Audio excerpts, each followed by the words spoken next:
Welcome to learning tube channel. Number system का आज class 2 है और इस क्लास में हम लोग जो टॉपिक पढ़ने वाले हैं वो संख्याओं का अध्ययन, जिसमें परिमेय संख्या, अपरिमेय संख्या, प्राकृत संख्या, अभाज्य संख्या, भाज्य संख्या, इस सब के बारे में जानेंगे। उसके बाद अभाज्य संख्याओं की संख्या पढ़ेंगे, यानी 1 से लेकर 10 तक कितना अभाज्य संख्या है, 1 से लेकर 200 तक कितना अभाज्य संख्या है, ये सब पढ़ेंगे। उसके बाद अभाज्य गुणनखंड की संख्या पढ़ेंगे, सम गुणनखंड की संख्या पढ़ेंगे, विषम गुणनखंड की संख्या पढ़ेंगे। 2016 से पहले 2016 नहीं, एनटीपीसी का जो प्रीवियस ईयर एग्ज़ाम हुआ था 2016 और जो एएलपी का एग्ज़ाम हुआ था 2018 में, उससे पहले अभाज्य गुणनखंड का संख्या यही आता था। लेकिन रेलवे अब क्या किया है, सम गुणनखंड और विषम गुणनखंड ये दोनों चैप्टर भी ऐड कर दिया। यानी जो आप अगर एएलपी का एग्ज़ाम में देखे होंगे तो किसी न किसी शिफ्ट में सम गुणनखंड और विषम गुणनखंड ये चीज़ पूछा गया था। तो इसीलिए हम एनटीपीसी को लेकर सम गुणनखंड की संख्या और विषम गुणनखंड की जो संख्या है उसको ऐड कर दिए हैं। तो सबसे पहले हम लोग संख्या का अध्ययन करेंगे, संख्या के बारे में जानेंगे। परिमेय संख्या किसको बोलते हैं, अपरिमेय संख्या, प्राकृत संख्या, ये सब किसको बोलते हैं। वीडियो को बिल्कुल स्किप नहीं करना है, पूरे अच्छे से देखना है। चलिए सबसे पहले आते हैं प्राकृत संख्या के बारे में, नेचुरल नंबर। प्राकृत संख्या के बारे में तो सबको पता होगा कि गिनती की संख्या को क्या बोला जाता है, प्राकृत संख्या। जैसे 1, 2, 3, 4, यानी 1, 2, 3, 4 ये इन्फिनिटी तक जो होगा वो प्राकृत संख्या, यानी जो गिनती 1 से स्टार्ट होगा उसको हम लोग प्राकृत संख्या बोलते हैं। ठीक है। और पूर्ण संख्या किसको बोलते हैं, प्राकृत संख्या के परिवार में अगर हम लोग जीरो मिला देते हैं, जीरो को ऐड कर देते हैं तो ये क्या कहलाता है, पूर्ण संख्या, यानी होल नंबर। ठीक है। तो इस तरह से हम कह सकते हैं कि जो सभी प्राकृत संख्या है वो पूर्ण संख्या होगा। जितना भी प्राकृत संख्या होगा, यहाँ से जितना भी प्राकृत संख्या होगा वो पूर्ण संख्या होगा। लेकिन सभी पूर्ण संख्या प्राकृत संख्या नहीं हो सकता, यानी सभी पूर्ण संख्या प्राकृत संख्या नहीं होगा, क्योंकि जीरो पूर्ण संख्या है, नहीं होगा क्योंकि जीरो पूर्ण संख्या है लेकिन ये प्राकृत संख्या नहीं है। तो हम इस आधार पे कह सकते हैं यानी सभी प्राकृत संख्या पूर्ण संख्या हो सकती है, लेकिन सभी पूर्ण संख्या प्राकृत संख्या नहीं हो सकती है। ठीक है। उसके बाद आते हैं हम लोग पूर्णांक संख्या के बारे में, यानी इंटीजर नंबर। इंटीजर नंबर किसको बोलते हैं, धनात्मक ऋणात्मक चिन्हों के साथ पूर्ण संख्या के परिवार को हम लोग क्या कहते हैं, पूर्णांक संख्या कहते हैं। यानी कहने का मतलब है जितना भी धनात्मक संख्या हो, जितना भी ऋणात्मक संख्या हो और जीरो हो, ये सभी मिला के हम लोग कह सकते हैं ये पूर्णांक संख्या है। यानी पूर्णांक संख्या धनात्मक भी हो सकता है और ऋणात्मक भी हो सकता है, लेकिन प्राकृत संख्या और पूर्ण संख्या ये दोनों ऋणात्मक नहीं होगा, केवल पूर्णांक संख्या ही ऋणात्मक हो सकता है। तो धन पूर्णांक किसको बोलते हैं, जो पॉजिटिव इंटीजर, जो पॉजिटिव संख्या हो, और ऋण पूर्णांक बोलते हैं जो निगेटिव संख्या हो। जीरो को उदासीन पूर्णांक बोला जाता है, ये ना पॉजिटिव है ना निगेटिव है, इसको उदासीन पूर्णांक बोला जाता है। ठीक है। तो प्राकृत संख्या, गिनती की संख्या 1 से स्टार्ट होता है उसको प्राकृत संख्या बोलते हैं। पूर्ण संख्या किसको बोलते हैं, अगर हम इसमें जीरो ऐड कर देंगे तो ये पूर्ण संख्या हो जाएगा। और जीरो को ऐड करते हुए यानी जितना भी पूर्ण संख्या है, चाहे वो धनात्मक हो चाहे ऋणात्मक हो, ये सभी का सभी इंटीजर कहलाता है, यानी पूर्णांक संख्या कहलाता है। अब आते हैं परिमेय संख्या के बारे में। परिमेय संख्या किसको बोला जाता है, जिसे हम p/q के रूप में लिख सकें, जहाँ पे q जो है वो जीरो के इक्वल नहीं होना चाहिए। जिसे हम p/q के रूप में लिख सके वो क्या होता है, परिमेय संख्या, जहाँ पे q जीरो के इक्वल नहीं होना चाहिए। ठीक है। जैसे 3/2 ये परिमेय संख्या हो गया, 7/4 ये भी परिमेय संख्या हो गया, -5/3 ये भी परिमेय संख्या हो गया, 5 भी परिमेय संख्या है, जीरो भी परिमेय संख्या है, क्योंकि उसको हम जीरो को 0/1 लिख सकते हैं। तो ये क्या हो जाएगा, परिमेय संख्या, क्योंकि इसको भी तो हम लोग p/q के रूप में लिख रहे हैं ना। q जीरो के इक्वल नहीं होना चाहिए, p भले ही जीरो हो जाए लेकिन q जीरो के इक्वल नहीं होना चाहिए। तो यहाँ पे q जीरो के इक्वल नहीं है। ठीक है। तो ये परिमेय संख्या हो गया। और अपरिमेय संख्या किसको बोलते हैं, जिसे हम p/q के रूप में प्रकट नहीं किया जा सके उसे अपरिमेय संख्या कहते हैं। जैसे √2, इसको हम लोग p/q के रूप में प्रकट नहीं कर सकते हैं, √5 को भी नहीं कर सकते। लेकिन अगर √4 रहें, √4, तब ये √4 अगर रहे तब ये क्या होगा, परमेय संख्या, क्योंकि √4 को हम लोग क्या लिख सकते हैं, 2, √4 से 2 बाहर निकल जाएगा, इसको 2/1 लिख सकते हैं, तो ये क्या होगा, परमेय संख्या। यानी जिसका रूट से बाहर मान आ जाए पूर्णांक में वो क्या हो जाएगा, परमेय संख्या, और जिसका रूट से मान पूरा बाहर नहीं निकले, पूर्णांक में बाहर नहीं निकले, वो क्या हो जाएगा, अपरमेय संख्या होगा। ठीक है। एक चीज़ और ध्यान दीजिएगा, यहाँ पे बहुत सारा आदमी फंस जाते हैं। जैसे अगर 0.3 दिया गया है तो हम इस 0 पॉइंट को हटाएंगे तो 3/10 आ जाएगा, यानी ये PYQ के रूप में लिखा गया, तो 0.3 क्या हो गया, परमेय संख्या हो गया। ठीक है। थोड़ा सा अगले स्लाइड में जाते हैं। जैसे अगर मान के चलिए 0.3 को हम क्या लिख सकते हैं, 3/10 परमेय संख्या। लेकिन अगर कहीं पे 0.1, 01, 001, 0001 इस तरह से रहे तो ये क्या कहलाएगा, ये और ये इन्फिनिटी तक रहे तो ये क्या कहलाएगा, ये अपरमेय संख्या कहलाएगा। यह क्या कहलाएगा, अपरमेय संख्या। लेकिन अगर ये कहीं पे रिपीट कर जाता, जैसे अगर मान चलिए एक एग्जांपल लेते हैं, एक एग्जांपल के थ्रू समझते हैं, 0.333 ये इन्फिनिटी तक गया है तो हम इसको लिख सकते हैं 0.3 के पावर रेकरिंग, क्योंकि रेकरिंग का मतलब होता है क्या कि जो संख्या रिपीट करता है उस पर रेकरिंग लगाते हैं। तो इसको क्या लिख सकते हैं, 3/9 लिख सकते हैं। यानी अगर हम रेकरिंग को हटाते हैं तो उतना 9 आ जाता है, तो यानी 1/3 इसको लिख सकते हैं। यानी ये PYQ के रूप में आ गया। रेकरिंग का सवाल हम लोग आगे पढ़ेंगे, यानी ये PYQ के रूप में आ गया। तो इसका मतलब 0.333 यानी ये रिपीट कर रहा है तो ये पूर्ण परमेय संख्या होगा। लेकिन अगर कहीं पे रिपीट नहीं करे तो वो अपरमेय संख्या कहलाएगा, क्योंकि इसको हम लोग PYQ के रूप में प्रकट नहीं कर सकते हैं। ठीक है, तो इसको भी ध्यान में रखेंगे। अब आते हैं नेक्स्ट, वास्तविक संख्या। यानी जितना भी संख्या हम लोग देखते हैं रूट में, पॉजिटिव, निगेटिव, जितना भी संख्या देखते हैं वो सब क्या कहलाता है, वास्तविक संख्या कहलाता है। ठीक है। अब नेक्स्ट आते हैं काल्पनिक संख्या। इमेजिनरी नंबर किसको बोलते हैं, वे संख्या जो मतलब अवास्तविक हो या अकाल्पनिक हो। जैसे रूट के अंदर 1 लगा देंगे, रूट के अंदर माइनस में 4 लगा देंगे, ये सब क्या हो जाएगा, काल्पनिक संख्या हो जाएगा। ठीक है।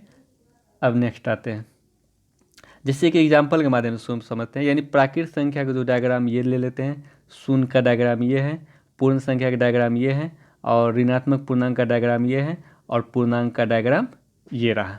ठीक है। तो हम लोग क्या जानते हैं, जितना भी संख्या होता है इन सब संख्या क्या हो जाएगा, पूर्णांक में आ जाएगा। इसीलिए ये बड़ा पूर्णांक, ये जो बड़ा ट्रायंगल दिया गया ये पूर्णांक आ जाएगा। पूर्णांक में शून्य भी आ जाएगा, प्राकृत संख्या भी आ जाएगा, पूर्ण संख्या भी आ जाएगा, और ऋणात्मक पूर्णांक भी आ जाएगा। ठीक है। उसके बाद ये जो है नीचे वाला, अंदर वाला, ये हो गया आपका पूर्ण संख्या। ये हो गया पूर्ण संख्या, अंदर वाला जो आयत के आकार का है। पूर्ण संख्या में आपका 0 भी आता है, और जितना भी प्राकृत संख्या होता है वो सब आ जाता है। पूर्ण संख्या में 0 भी आता है, और जितना भी प्राकृत संख्या आगे जाता है वो सब आ जाता है। और ये ट्रायंगल क्या हो गया, ये आपका ऋणात्मक पूर्णांक, क्योंकि पूर्ण संख्या और पूर्ण संख्या और प्राकृत संख्या का ऋणात्मक पूर्णांक से कोई लेना देना नहीं रहता है। यानी कोई भी ऋणात्मक पूर्णांक पूर्ण संख्या और प्राकृत संख्या नहीं हो सकता है। ठीक है।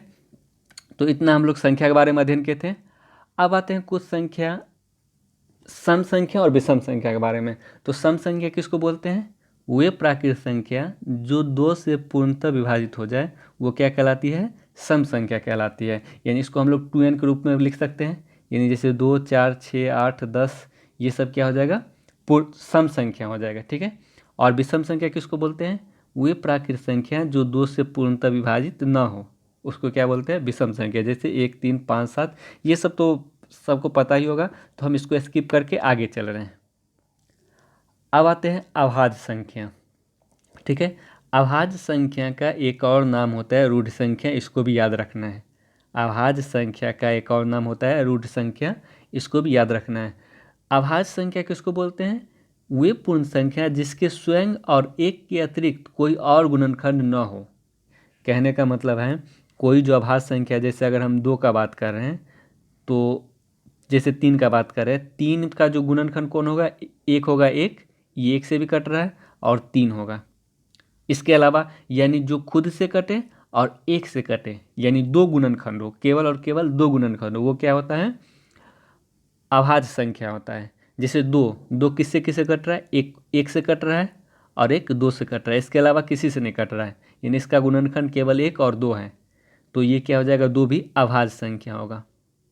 अगर हम 5 का बात करें तो 5 केवल 1 से कट रहा है और खुद से 1 से कट रहा है और खुद 5 से कट रहा है, यानी इसका भी 2 गुणनखंड है, तो ये भी क्या हो जाएगा? अभाज्य संख्या। लेकिन अगर 4 का बात करें तो 4 1 से भी कट रहा है और 4 से भी कट रहा है और इसके साथ साथ 2 से भी कट रहा है, तो ये अभाज्य संख्या नहीं होगा, ये भाज्य संख्या हो जाएगा 4।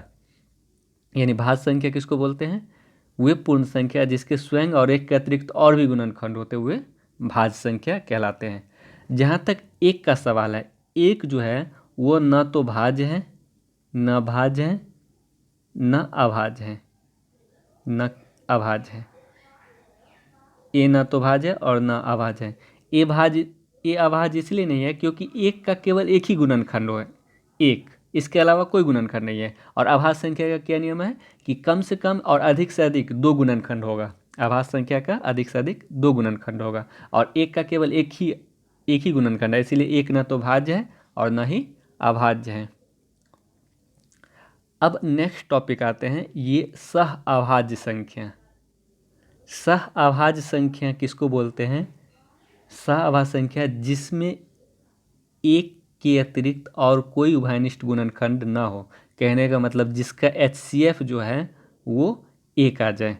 और सह अभाज्य संख्या ये जरूरी नहीं है कि ये केवल अभाज्य संख्या ही होगा, इसमें भाज्य संख्या भी शामिल हो सकता है। जैसे 9 और 16, 9 और 16 का HCF क्या आ रहा है? 1 आ रहा है, तो ये क्या हो जाएगा? सह अभाज्य हो जाएगा। सह अभाज्य किसको बोलते हैं? जिसका HCF 1 हो। जैसे 5 7 को हम लोग क्या लिख सकते हैं? सह अभाज्य लिख सकते हैं। क्यों? किसके 5 और 7 का HCF जो है वो 1 आता है।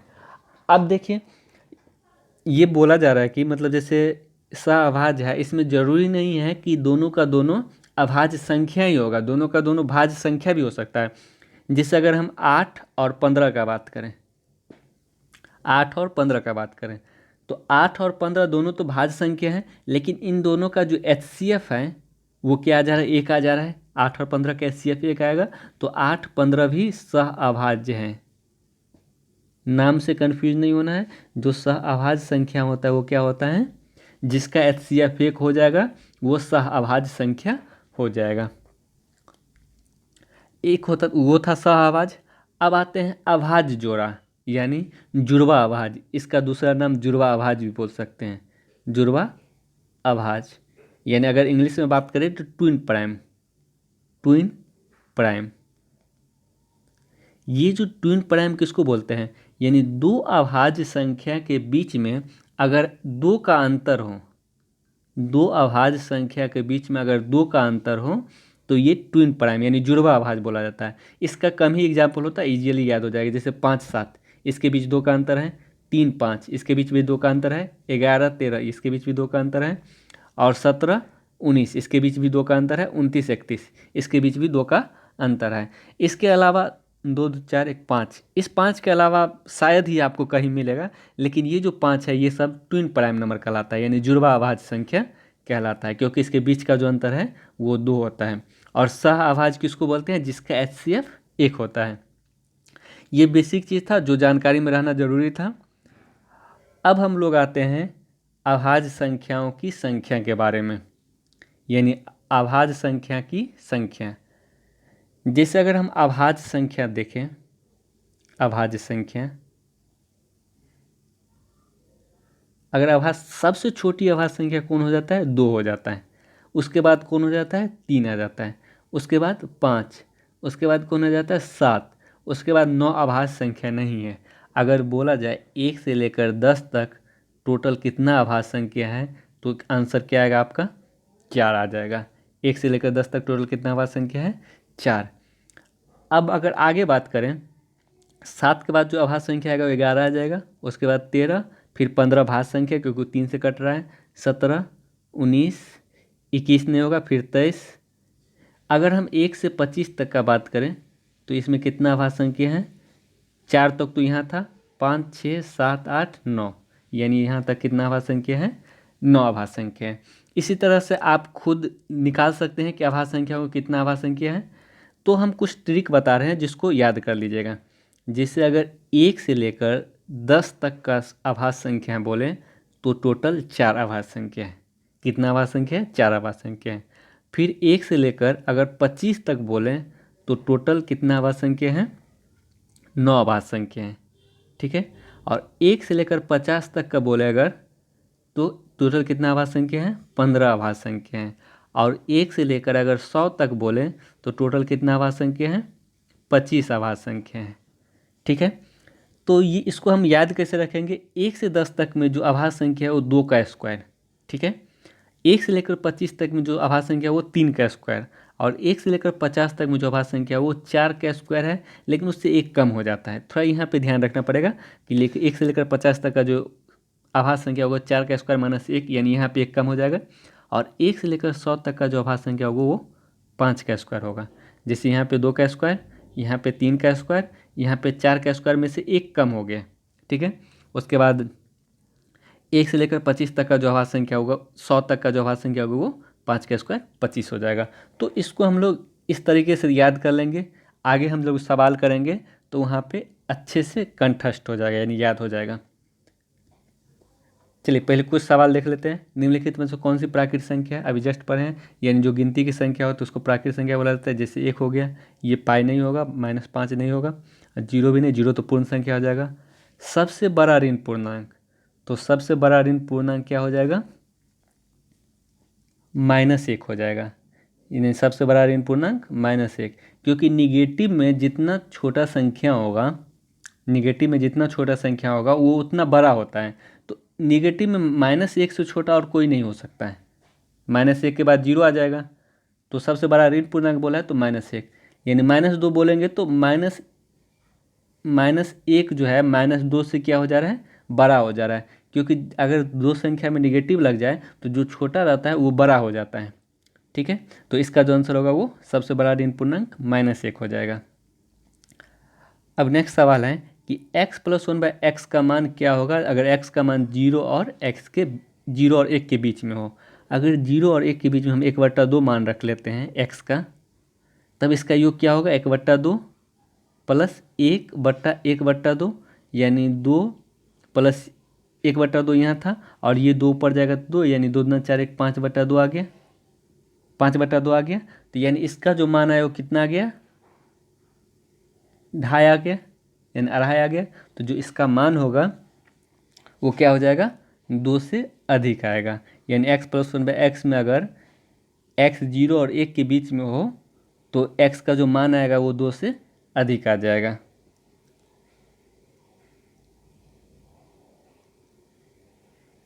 अब नेक्स्ट आते हैं, इसमें बोला सबसे छोटी आभाज्य संख्या। तो सबसे छोटी आभाज्य संख्या कौन है, 2 है। 2 सम संख्या भी है और अभाज्य संख्या भी है। तो सबसे छोटी अभाज्य संख्या कौन हो जाएगा, इसका आंसर 2 हो जाएगा। अब आते हैं एक अंकीय कुल कितनी अभाज्य संख्या है। अभी हम लोग जस्ट पढ़े हैं 1 से लेकर 9 या 10 तक जो है टोटल कितना अभाज्य संख्या है, 2 का स्क्वायर 4। तो एक अंक का कुल कितना अभाज्य संख्या हो गया, 4 हो गया। ठीक है। फिर एक बार रिवीजन कर लेते हैं। 1 से 10 तक टोटल 4 अभाज्य संख्या है। 1 से 25 तक कितना अभाज्य संख्या होगा, 3 का स्क्वायर 9। 1 से लेकर 50 तक कितना अभाज्य संख्या हो जाएगा, 4 का स्क्वायर, यहाँ पे एक कम हो जाता है यानी 15। और 1 से लेकर 100 तक टोटल कितना अभाज्य संख्या हो जाएगा, 5 का स्क्वायर 25। यहाँ 2 का स्क्वायर, यहाँ 3 का स्क्वायर, यहाँ 4 का स्क्वायर, यहाँ 5 का स्क्वायर, यानी यहाँ पे थोड़ा सा एक कम हो जाता है। ठीक है। अब जैसे 2 अंकीय कुल कितनी अभाज्य संख्या हैं, 2 अंकीय मतलब 1 से लेकर अगर 100 तक 25 अभाज्य संख्या हैं। ठीक है। लेकिन हमको 2 अंक का चाहिए, यानी 9 तक का माइनस करना पड़ेगा। अगर 25 में से हम 4 को माइनस कर देंगे तो जो 2 अंक का अभाज्य संख्या आएगा वो कितना आ जाएगा, 21 आ जाएगा। कहने का मतलब है 2 अंक का अभाज्य संख्या पूछ रहे हैं, यानी 10 से 99 के बीच में पूछ रहा है। 10 से 99 के बीच में 1 से लेकर 100 तक अगर 25 अभाज्य संख्या हैं और 1 से लेकर 10 तक में अगर 4 अभाज्य संख्या हैं तो तो 10 से लेकर 99 तक कितना आवाज संख्या होगा, 25 में से 4 गया 21 हो जाएगा। तो अगर हम इसको याद रख लेते हैं तो सवाल को ईजिली बना सकते हैं, लेकिन अगर वैसे फिर लिखना पड़ेगा और लिखते समय अगर एक भी गलती हुआ तो फिर वो सवाल गलत हो जाएगा, आंसर गलत हो जाएगा। अब देखिए 0 से 10 के बीच में कुल की कितनी आवाज संख्या है, 2 का स्क्वायर 4। 0 से 25 के बीच में कितनी आवाज संख्या है, 3 का स्क्वायर 9। 25 तक में 3 का स्क्वायर, 50 तक में 4 का स्क्वायर, लेकिन एक कम हो जाता है यानी 15 हो जाएगा। और 100 तक में 5 का स्क्वायर 25। आशा है कि आप सभी को याद हो गया होगा। अब देखते हैं आगे। अब 100 से 200 के बीच में कुल कितनी आवाज संख्या हैं। अब जो है दो आवाज संख्या को याद रखना पड़ेगा। 100 से लेकर 150 तक में टोटल 10 आवाज संख्या होता है। कितना आवाज संख्या होता है, 10 आवाज। और फिर 100 से लेकर 150 से 200 और 150 से 200 ये टोटल 9 आवाज संख्या होता है। 100 से 150 10 और 150 से 200 में 9। तो यहाँ पे 100 से 200 पूछ रहा है तो 10 9 19 हो जाएगा। ये थोड़ा अलग से याद कर लेंगे। 100 से 150 तक में 10 आवाज संख्या और 150 से 200 तक में 9 आवाज संख्या। तो 100 से 200 टोटल कितना हो जाएगा, 19 आवाज संख्या। 0 और 20 के बीच में कुल कितनी आवाज संख्या है। जब हम लोग को पता है कि 1 से लेकर 25 तक में टोटल कितना आवाज संख्या है, 3 का स्क्वायर 9, ठीक है। लेकिन 1 से 20 तक ही पूछ रहा है तो 20 से 25 में कितना आवाज संख्या होगा, एक 23 हो जाएगा और कोई होगा नहीं होगा, यानी एक ही आवाज संख्या का कमी करना पड़ेगा। तो इसका मतलब 0 से 20 तक में कितना हो जाएगा, आवाज संख्या हो जाएगा 8 आवाज संख्या। 25 तक में तो 9 होता है, तो अगर हम 25 तक में 9 होता है, अगर हम 23 को हटा देंगे तो 8 आवाज संख्या 0 से 20 तक में हो जाएगा। अब यहाँ बोला जा रहा है 50 से 100, यानी इसको लिख लेना है, इसको हम रफ कर रहे हैं अभी। 100 से 150 तक में 10 आवाज संख्या, 150 से 200 तक में 9 आवाज संख्या, इसको याद कर लेना है। अब आते हैं नेक्स्ट, 50 से 100 के बीच में कुल कितनी आवाज संख्या है। जैसे हम लोग को पता है 1 से लेकर 100 तक में 5 का स्क्वायर 25 आवाज संख्या है और 1 से लेकर 50 तक में 4 का स्क्वायर माइनस 1 यानी 15 आवाज संख्या है। यहाँ पे एक माइनस हो जाता है, तो इसका मतलब 50 से 100 के बीच में कितना होगा, यानी 10 आवाज संख्या हो जाएगा। 1 से 100 तक में 25 है और 1 से 50 तक में 15, तो अगर हम 1 से 50 तक हटा देंगे तो 50 से 100 तक में कितना हो जाएगा, आवाज संख्या 10 हो जाएगा, यानी इसका आंसर 10 हो जाएगा।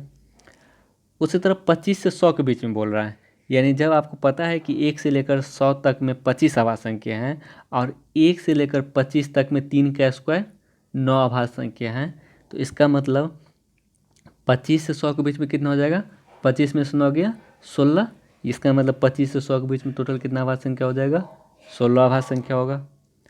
10 से 25 तक में कुल कितना आवाज संख्या है। इसी तरह से हम निकाल सकते हैं, जब 1 से 25 तक में 9 है, 1 से 25 तक में 9 है और 1 से 10 तक में कितना आवाज संख्या है, 4। 1 से 10 तक में कितना आवाज संख्या है, 4। यानी अगर हम 1 से 25 तक में से 1 से 10 तक का माइनस कर देंगे, 10 से 25 का बचेगा, यानी 9 में से 4 माइनस करेंगे तो इसका जो आंसर होगा वो 5 हो जाएगा, ठीक है। अब बोला 110 और 120 के बीच में कितनी आवाज संख्या है। तो 110 और 120 के बीच में इसको थोड़ा सा बनाना पड़ेगा, ये सवाल को बनाना पड़ेगा। 110 से 120 के बीच में कितना हो जाएगा, पहला आवाज संख्या 101, उसके बाद 103, उसके बाद 107, उसके बाद आवाज संख्या 109। सम संख्या वालों को लेना नहीं है, दो को छोड़कर बाकी कोई भी सम संख्या आवाज संख्या नहीं होता है, तो इसीलिए सम संख्या को लेना ही नहीं है। 109 के बाद 111, अगर हम 111 लेंगे तो ये 3 का डिविजिबल होगा, क्योंकि इसका जो योग हो रहा है वो 3 हो रहा है, तो 111 नहीं लेंगे। 113 ले सकते हैं, 14 भी नहीं लेंगे, 15 भी नहीं लेंगे, क्योंकि और 17 में 7 1 8 1 9, यानी ये भी 3 का मल्टीपल हो रहा है डिविजन। तो इसका मतलब हो गया कि 110 से 120 के बीच में कितना आवाज संख्या है, 1 2 3 4 5, यानी टोटल 5 आवाज संख्या हो जाएगा। अब बाकी खुद से बना लेना है। 100 से 200 तक में तो लिखाई दिए हैं, 0 से 200 तक में खुद जोड़ लेना है। जब 1 से लेकर 100 तक में 25 और 100 से लेकर 200 तक में कितना, 19, 100 से 200 तक में 19, तो इसका मतलब टोटल कितना हो जाएगा, 9 2 1 3 1 4 44, यानी 0 से 200 तक बीच में 44। अब खुद से बना लेना है। नेक्स्ट आते हैं 0 से 200 के बीच हम खुद बना लेना है। अब नेक्स्ट सवाल है कि निम्नलिखित में कौन सी संख्या अभाज्य अभाज्य दोनों नहीं है, यानी एक ना तो भाज्य है नहीं अभाज्य है, यानी इसका जो आंसर होगा वो 1 हो जाएगा। इसको अच्छे से रिवीजन कर लेना है, एक बार माइंड में बैठा लेना है, हमेशा के लिए याद हो जाएगा। अब जो हम लोग हैं अभाज्य गुणनखंड के संख्या के बारे में अध्ययन करने वाले हैं। तो अभाज्य गुणनखंड की संख्या, अभाज्य गुणनखंड की संख्या, सम गुणनखंड की संख्या और विषम गुणनखंड की संख्या कैसे निकालते हैं वो अब अध्ययन करने वाला है। जैसे अगर 90 का बोले कि 90 का टोटल गुणनखंड कितना है, टोटल गुणनखंड और अभाज्य गुणनखंड कितना है, ये दो सवाल दे दे। 90 का टोटल गुणनखंड कितना है और अभाज्य गुणनखंड कितना है। तो सबसे पहले क्या करना है, 90 को फैक्टर कर देना है। ठीक है, 90 को फैक्टर करेंगे तो 2 से 45 बार में लगेगा, फिर 3 से ये 15 बार में, फिर ये 3 से 5 बार में, यानी 90 को क्या लिख सकते हैं हम लोग, 2 गुने 3 का स्क्वायर, यानी 3 गुने 3 को क्या लिख सकते हैं, 3 का स्क्वायर गुने 5। अगर टोटल गुणनखंड बोले जाए, टोटल गुणनखंड तो हम लोग क्या करेंगे, सबके पावर को 1 बढ़ा के गुना कर देंगे, यानी 2 की पावर 1 है, अगर हम 1 बढ़ाएंगे तो 2 हो जाएगा। 3 की पावर 2 है, अगर हम 1 बढ़ाएंगे तो 3 हो जाएगा। 5 की पावर 1 है, अगर हम 1 बढ़ाएंगे तो 2 हो जाएगा। तो टोटल गुणनखंड कितना हो गया, 3 छेदना 12। टोटल गुणनखंड कैसे निकालेंगे, सबके पावर में 1 बढ़ा के ऐड कर देंगे। ठीक है, और अभाज्य गुणनखंड अगर निकालना है, अभाज्य गुणनखंड तो क्या करेंगे, सबके पावर को जोड़ देंगे, यानी 1 इसका पावर 1 है प्लस इसका पावर 2 है और इसका पावर 1 है, तो 1 + 2 + 1 यानी 3 हो जाए 4 हो जाएगा। तो अभाज्य गुणनखंड कितना आ जाएगा, 4 हो जाएगा। ठीक है, तो हम लोग यहाँ क्या सीखे, अगर टोटल गुणनखंड का बात करें, टोटल गुणनखंड का, तो पावर में 1 बढ़ा के गुना कर देना है, और अभाज्य गुणनखंड का बात करें तो सबके पावर को जोड़ देना है, तो अभाज्य गुणनखंड का संख्या आ जाएगा। ठीक है, सम गुणनखंड और विषम गुणनखंड भी पढ़ेंगे, लेकिन इससे पहले ये दोनों चीज़ पे पकड़ बना लेते हैं। जैसे 3 का स्क्वायर 6 के पावर 4 10 के पावर 5 है, इसमें अभाज्य गुणनखंड की संख्या निकालना है। तो सबसे पहला काम क्या रहेगा कि हम इसको अभाज्य संख्या के फॉर्म में तोड़ेंगे। 3 का स्क्वायर है, 6 के पावर 4 है, तो ये अभाज्य संख्या में नहीं है, 6 तो भाज्य संख्या है, तो इसको हम लिख सकते हैं 2 गुना 3 के पावर 4। 10 के पावर 5 है, तो हम इसको लिख सकते हैं 2 गुना 5 के पावर 2 पंचे 10, यानी 10 को लिख सकते हैं 2 पंचे 10 पावर 5। ठीक है, तो यहाँ पे हम क्या लिखेंगे, 3 का स्क्वायर, और इस अगर हम m गुने n के पावर a है, तो ये जो पावर है ये m पे भी आएगा और ये n पे भी आएगा, तो यहाँ लिख सकते हैं 2 के पावर 4 गुने 3 के पावर 4 गुने 2 के पावर 5 गुने 5 के पावर 5। ठीक है, तो अब क्या करेंगे हम लोग कि पावर को कलेक्ट कर लेंगे, यानी सेम संख्या के 3 का स्क्वायर 3 के पावर 2 और 3 के पावर 4 है, तो जब बेस सेम रहता है तो पावर क्या हो जाता है, ऐड हो जाता है, यानी 3 के पावर यहाँ पे 6 हो जाएगा। इस दोनों का भी बेस सेम है तो पावर ऐड होगा, तो यानी 2 के पावर 5 4 9 हो जाएगा, और ये 5 के पावर 5 ही रहेगा। ठीक है, यानी इस पूरे गुणनखंड को हम लोग इस फॉर्म में तोड़ सकते हैं। इस फॉर्म में तोड़ने के बाद आपसे यहाँ पे 2 सवाल पूछा जाएगा। पहला सवाल कि टोटल गुणनखंड कितना है, टोटल गुणनखंड कितना है। तो टोटल गुणनखंड निकालने के लिए क्या करेंगे, पावर को 1 बढ़ाएंगे, यानी 6 को 1 बढ़ाएंगे तो 7, 9 में 1 बढ़ाएंगे तो 10, और 5 में 1 बढ़ाएंगे तो 6, यानी 7 6 42 420, यानी टोटल गुणनखंड कितना हो जाएगा, 420 हो जाएगा। लेकिन अगर अभाज्य गुणनखंड का संख्या बोलें, अभाज्य गुणनखंड, तो अभाज्य गुणनखंड का संख्या बोले तो पावर को ऐड कर देना है। यहाँ पावर 6 है, यहाँ पावर 9 है और यहाँ पावर 5 है। अगर टोटल अभाज्य गुणनखंड का संख्या बोले तो क्या करना है, अभाज्य संख्या का पावर जितना रहेगा सब पावर को ऐड करेंगे, 9 6 15 5 20, यानी इसका जो आंसर होगा वो ऑप्शन नंबर डी हो जाएगा, क्योंकि अब यहाँ पे अभाज्य गुणनखंड का संख्या पूछा जा रहा है। तो अब एक सवाल और लेते हैं जिसमें टोटल गुणनखंड और अभाज्य गुणनखंड निकालना सीखेंगे, उसके बाद सम गुणनखंड और विषम गुणनखंड पे भी आएंगे। जैसे इस सवाल में 18 के पावर 5 16 के पावर 3 20 के पावर 7 है, तो 18 को क्या लिख सकते हैं, 18 को 2 तिया 6 तिया 18, लिख सकते हैं ना। इसका मतलब हो गया 2 गुने 3 का स्क्वायर लिखेंगे, 2 गुने 3 का स्क्वायर। अगर 2 गुने 3 का स्क्वायर का पावर 5 यानी पावर 5 तो पहले से यानी 18 को लिखेंगे 2 का 3, तो ये क्या हो जाएगा 2 का पावर 5 गुने 3 का पावर 10, ये दोनों पावर गुना हो जाएगा। यानी इस 18 के पावर 5 को क्या लिख सकते हैं 2 का पावर 5 गुने 3 का पावर 10। अब नेक्स्ट आते हैं 16 का पावर 3, 16 का पावर 3 को क्या लिख सकते हैं 16 क्या है 2 का पावर 4 है, यानी इसको अभाज्य संख्या के फॉर्म में तोड़ना ही पड़ेगा पहले। यानी 16 क्या लिख सकते 2 का पावर 4 और 3 पहले से है, यानी जब पावर के ऊपर पावर आता है तो दोनों पावर क्या होता है गुना हो जाता है। इसको लिख सकते 2 का पावर 4 तिया 12। अब आते हैं 20 के पावर 7, यानी 20 को क्या लिख सकते हैं 2 दूना 4 पंचे 20, यानी 2 का स्क्वायर गुने 5, 2 का स्क्वायर गुने 5 ये 20 को लिख सकते हैं। और उसके बाद पावर 7 पहले से है, ठीक है, तो इस 20 को क्या लिख सकते हैं 2 के पावर 7 दूना 14, 2 के पावर 14 और गुने 5 के पावर 7। अब सभी संख्या को हम एक जगह ले आते हैं, अब सभी संख्या को हम लोग क्या करते हैं एक जगह ले आते हैं, तो 2 के पावर 5 और 2 के पावर 12 यानी 2 के पावर 17 हो जाएगा। बेस सेम रहने पर पावर जुट जाता है, और सॉरी 14 भी तो है ना, यहाँ पे 2 के पावर 14 भी है, तो यानी 2 के पावर टोटल कितना हो जाएगा 12 5 17 और 14 31 गुने यहाँ पे 3 के पावर 10 और गुने 5 के पावर 7।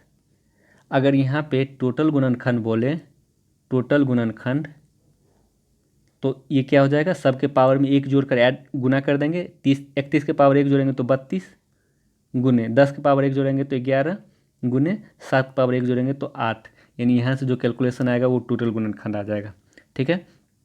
अगर अभाज्य गुणनखंड का संख्या बोलें, अभाज्य गुणनखंड, तो क्या हो जाएगा सारा पावर को जोड़ देंगे, यानी 31, 2 के पावर 31 है, 3 के पावर 10 है और 5 के पावर 7 है, तो 31 10 41 7 48, यानी टोटल गुणनखंड का जो सॉरी अभाज्य गुणनखंड का जो संख्या आएगा वो कितना आ जाएगा 48 आ जाएगा, ठीक है। अब हम लोग नेक्स्ट सवाल में सम गुणनखंड और विषम गुणनखंड देखते हैं। हालांकि इसका सवाल नहीं मिल पाया है, लेकिन जो भी सवाल दिया गया उसी में से हम लोग सम गुणनखंड और विषम गुणनखंड का संख्या सीखेंगे।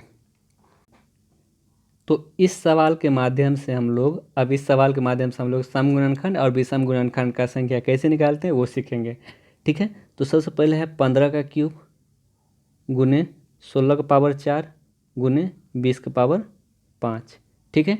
तो इस 15 को क्यूब को क्या लिख सकते हैं 5 गुने 3 का क्यूब, 5 गुने 3 का क्यूब, और 16 का पावर 4 को क्या लिख सकते हैं 2 का पावर 4, यानी 16 को 2 का पावर 4 लिखते हैं पावर 4 गुने 20 को क्या लिख सकते हैं 2 का स्क्वायर गुने 5 के पावर 5, ठीक है। तो यहाँ क्या लिख सकते हैं 5 का क्यूब गुने 3 का क्यूब गुने 2 का पावर 16 गुने यहाँ पे क्या हो जाएगा 2 का पावर 10 और गुने 5 के पावर 5, ये दोनों पावर गुना हो जाएगा। अब आते हैं सारे पावर को एक जगह कलेक्ट कर लेंगे, 2 का पावर 10 है तो यहाँ 2 का पावर 10 लिख लेंगे, 3 का पावर 3 है तो यहाँ पे 3 का पावर 3 लिख लेंगे, सॉरी 2 का पावर 10 यहाँ था 16 यहाँ था, यानी 16 10 26, यानी टोटल जो पावर होगा 2 के वो 26 हो जाएगा। और 3 का पावर 3 यहाँ लिख लेंगे, और 5 के पावर 5 यहाँ 3 यहाँ 5 3 8 यहाँ लिख लेंगे, ठीक है। तो अब हम इस फॉर्म को शॉर्टेस्ट फॉर्म में तोड़ दिए, अभाज्य संख्या के फॉर्म में तोड़ दिए। अब अगर टोटल गुणनखंड का संख्या बोलें, एक बार फिर से रिवीजन कर लेते हैं। टोटल गुणनखंड का अगर संख्या बोलें तो क्या करना है सभी के पावर को 1 बढ़ा के गुना कर देना है, यानी 27 गुने 4 गुने 9, यानी ये टोटल गुणनखंड आ जाएगा। अभाज्य गुणनखंड का संख्या अगर बोलें, अभाज्य गुणनखंड का संख्या, तो क्या करना है सभी पावर को जोड़ देना है, यानी 26 + 3 + 8। अगर सम गुणनखंड का संख्या बोलें, सम गुणनखंड का संख्या, तो क्या करना है कि सम संख्या के पावर को वही रहने देना है, यानी 26 का 26 ही रहने देना है। केवल विषम संख्या के पावर में 1 बढ़ा के गुना करना है, 3 के पावर 1 बढ़ाएंगे तो 4 और 8 के पावर 1 बढ़ाएंगे तो 9, यानी इस सब को अगर हम गुना करेंगे तो ये क्या आ जाएगा सम गुणनखंड का संख्या। सम गुणनखंड का संख्या कैसे निकालेंगे, सम गुणनखंड के पावर यानी 2 सम संख्या है, सम संख्या के पावर को वैसे रहने देना है, केवल विषम संख्या के पावर को 1 बढ़ा के गुना कर देना है। जैसे एक दूसरा एग्जाम्पल के थ्रू समझते हैं, जैसे अगर 2 के पावर 4 दिया गया है गुने 3 के पावर 5 दिया गया है और गुने 5 के पावर 6 दिया गया है। एक छोटा सा एग्जांपल के थ्रू समझते हैं। 6 नहीं 9 ले लेते हैं, 9 दिया गया है। ठीक है, अगर इसमें पूछा जाए कि सम गुणनखंड का संख्या कितना होगा, सम गुणनखंड का संख्या, तो हम लोग क्या करेंगे, सम संख्या के पावर को वही रहने देंगे और विषम संख्या, 2 सम संख्या है, इसका पावर 4 है तो 4 ही रहने देंगे। विषम संख्या 3 है, इसके पावर को 1 बढ़ा देंगे, यानी 6 गुने 9 में 1 बढ़ाएंगे तो 10, यानी कितना हो जाएगा, 6 चौका 24, 240 हो जाएगा सम गुणनखंड। और अगर विषम गुणनखंड निकालना है, विषम गुणनखंड, तो विषम गुणनखंड जब निकालना है तो सम संख्या को इग्नोर कर देंगे, केवल विषम संख्या के पावर को 1 बढ़ा के गुना कर देंगे, यानी 5 के पावर 1 बढ़ाएंगे तो 6 और 9 के पावर 1 बढ़ाएंगे तो 10, यानी 6 है 60, यानी विषम गुणनखंड कितना हो जाएगा, ये 60 हो जाएगा। और सम गुणनखंड कितना आ गया, 240। अगर हम चेक करना चाहें इसको कि क्या मेरा ये जो निकालें वो सही है कि गलत, तो हम लोग सबसे पहले क्या करते हैं, टोटल गुणनखंड निकाल लेते हैं। अगर टोटल गुणनखंड हम निकालेंगे तो कितना आ जाएगा, सबके पावर को 1 बढ़ाकर हम लोग गुना करते हैं, तो 4 के पावर 1 बढ़ाएंगे तो 5 और 5 के पावर 1 बढ़ाएंगे तो 6 और 9 के पावर 1 बढ़ाएंगे तो 10, तो यानी टोटल गुणनखंड कितना आ गया, 6 पंचे 30 और 10 से गुना करेंगे 300, टोटल गुणनखंड 300 आ गया। और सम में 240 और विषम में 60, यानी ये भी दोनों मिला के तो 300 हो जा रहा है ना, तो यानी इसका मतलब जो हम लोग सम गुणनखंड और विषम गुणनखंड निकाले वो सही है। एक और एग्जाम्पल लेते हैं, एक और एग्जाम्पल, जैसे अगर 2 के पावर 5 गुने 3 के पावर 8 गुने 4 के पावर 4, नहीं 4 के पावर बिल्कुल नहीं हो सकता है, अगर 4 होता भी तो हम उसको 2 में कन्वर्ट कर लेते हैं, 7 के पावर छोटा सा ही लेते हैं, अभी 7 के पावर 6 ले लेते हैं, अभी छोटा ही संख्या लेते हैं 6। अगर हम इसमें सम गुणनखंड बोलें, सम गुणनखंड बोले तो क्या करना है, सम संख्या के पावर को वही रहने देना है, केवल विषम संख्या के पावर में हम लोग 1 ऐड करेंगे, यानी 8 में 1 ऐड करेंगे तो 9 और 6 में 1 ऐड करेंगे तो 7, यानी 9 पंचे 45 को 7 से गुना करेंगे, जितना आएगा वो आपका सम गुणनखंड आ जाएगा। अगर विषम गुणनखंड का संख्या बोलें, विषम गुणनखंड, तो हम लोग को क्या करना है, पावर में 1 बढ़ाना है केवल विषम संख्या के, यानी विषम गुणनखंड बोले तो सम संख्या को इग्नोर कर देना है। विषम संख्या के पावर में अगर 1 बढ़ाएंगे तो 8 के पावर 1 बढ़ाएंगे तो 9 और 6 के पावर 1 बढ़ाएंगे तो 7, यानी 9 7 63, यानी विषम गुणनखंड का जो संख्या आएगा वो 63 आ जाएगा। ठीक है, एक एग्जाम्पल लेते हैं जिसमें हम लोग चारों चीज़ निकालना सीखेंगे, सम गुणनखंड, विषम गुणनखंड, टोटल गुणनखंड और अभाज्य गुणनखंड। एक छोटा सा एग्जाम्पल लेंगे हम लोग, यानी 2 के पावर 3 ले लेते हैं, गुने 3 के पावर 4 ले लेते हैं, गुने 5 के पावर हम लोग छोटा सा ही संख्या लेते हैं 5 ले लेते हैं। ठीक है, तो इसका सबसे पहले हमें टोटल गुणनखंड निकालना है। टोटल गुणनखंड कितना हो जाएगा, टोटल गुणनखंड सबके पावर में 1 बढ़ाते हैं, यानी 3, यहाँ 2 के पावर 3 है तो 3 को 1 बढ़ाएंगे तो 4, 3 के पावर 4 है, 4 में 1 बढ़ाएंगे तो 5, यहाँ पावर 5 है तो 5 में 1 बढ़ाएंगे तो 6, यानी 5 120 टोटल गुणनखंड आ जाएगा। ये टोटल गुणनखंड हो गया। अगर अभाज्य गुणनखंड बोला जाता है, अभाज्य गुणनखंड, तो हम लोग क्या करते हैं, केवल पावर को ऐड कर देते हैं, यानी यहाँ पे पावर 3 है और यहाँ पे पावर 4 है और वहाँ पे पावर 5 है, तो अगर हम सबको ऐड करेंगे तो 4 3 7 5 12, यानी टोटल अभाज्य गुणनखंड कितना हो जाएगा, वो 12 हो जाएगा। और सम गुणनखंड की बात करें अगर हम, सम गुणनखंड का जो संख्या होगा वो कितना होगा, सम संख्या को हम वही रहने देते हैं, यानी सम संख्या 2 है, 2 के पावर 3 है तो सम संख्या को वही रहने दें, केवल विषम संख्या के पावर हम 1 ऐड कर देंगे, यानी 4 के पावर 1 ऐड करेंगे तो 5, यानी यहाँ 5 में अगर हम 1 ऐड करेंगे तो 6, यानी 5 या 15 6 90 जो है वो टोटल सम गुणनखंड हो गया। ठीक है, और विषम गुणनखंड का अगर बात करें, विषम गुणनखंड, तो विषम गुणनखंड का जो संख्या होगा वो क्या हो जाएगा, सम संख्या को इग्नोर कर देना है, विषम संख्या के पावर में 1 बढ़ा के गुना कर देना है। 3 के पावर 4 था, वैसे अगर मान चलिए वैसे नहीं याद है विषम संख्या, तो टोटल गुणनखंड 120 है, जिसमें से सम गुणनखंड 90 है, तो विषम गुणनखंड कितना हो जाएगा 30। 120 में से 90 घटा सकते हैं, या फिर अगर पता है कि विषम गुणनखंड कैसे निकालना जाता है तो हम निकाल सकते हैं। यानी विषम गुणनखंड कैसे निकाला जाता है, केवल विषम संख्या के पावर में 1 बढ़ा के गुना कर दिया जाता है। तो यहाँ विषम संख्या की पावर 4 है तो 1 बढ़ाएंगे तो 5, यहाँ पावर 5 है तो 1 बढ़ाएंगे तो 6, यानी 6 पंचे 30, यानी टोटल विषम गुणनखंड कितना हो गया, 30 हो गया। ठीक है, तो कोशिश क्या करना है अब कि ये जो 2 सवाल बचा हुआ है, इस 2 सवाल में हम लोग टोटल गुणनखंड निकालेंगे, यानी क्वेश्चन नंबर 85 और 86 टोटल गुणनखंड निकालेंगे और सम गुणनखंड निकालेंगे, विषम गुणनखंड निकालेंगे। ठीक है, और इसमें हम दोनों को ऐड करके, सम और विषम गुणनखंड को ऐड करके हम देखेंगे कि टोटल गुणनखंड आ रहा है कि नहीं आ रहा है, यानी सेल्फ इवैल्यूएट कर लेना है। ठीक है, तो आज का सेशन यही समाप्त होता है।